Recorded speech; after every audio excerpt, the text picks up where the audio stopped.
when it comes to films about the American presidents or the White House, I'm always really interested, but I always find that they're really complicated with so much, terminology about American politics that I'm not that clued up on. And that's why I decided to watch The Butler twice. Not back to back. There was a bit of a gap of, I think, a couple of months. And both times I thoroughly enjoyed it. And I feel like after 2 watches, I absorbed the film pretty reasonably. This was released in 2013, directed by Lee Daniels, written by Danny Strong and Will Haygood. And this stars Forest Whitaker as a character called Cecil Gaines, who is loosely, apparently very loosely, based on an individual called Eugene Allen, who worked as a butler in the White House for several decades. And it's kind of a slight biopic of what it's like to be a butler in the White House. And the film takes place during the civil rights movement, Vietnam, and various other prominent aspects of American history.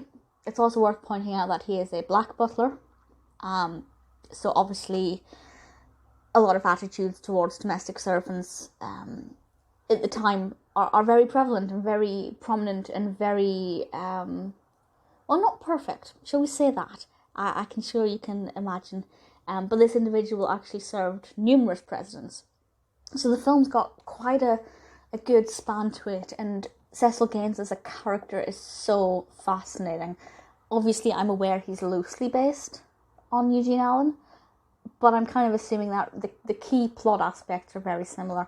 And he is such a fascinating individual. Like, if you can imagine just serving loads of presidents or prime ministers or even, the royal family, the amount of things you'd be privy to, even though you would not be allowed to say anything or even acknowledge that you knew certain things were going on.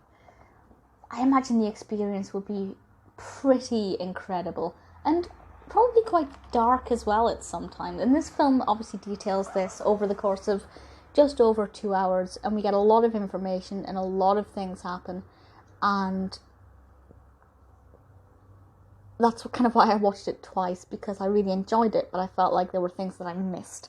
So going back and watching it again gave me a chance to kind of understand certain aspects more, maybe certain plot points that I'd not picked up on. But ultimately, the narrative is obviously really important. It's American history, but it's the character of Cecil Gaines that really makes this fascinating to watch and really thought-provoking and very eye-opening. And I'm not going to say any more than that. I don't want to spoil it. But ultimately, I would say absolutely, definitely watch this. We have a great supporting cast as well. Mariah, Carey is in it, Vanessa, Redgrave, Oprah Winfrey. Like, straight away, if you tell me Oprah Winfrey's in a film, I'm going to watch it. The real reason I watched it, though, and a reason that became not actually as important when I started watching it, is because Robin Williams is in it. And he plays Eisenhower, Dwight D. Eisenhower. And I hadn't kind of remembered that when I started watching it, and then he popped up and I was like, oh, that's why I wanted to watch this film. And yeah, I mean, obviously he's fantastic and I love him and he's brilliant. JFK is played by James Marsden. Alan Rickman is Ronald Reagan.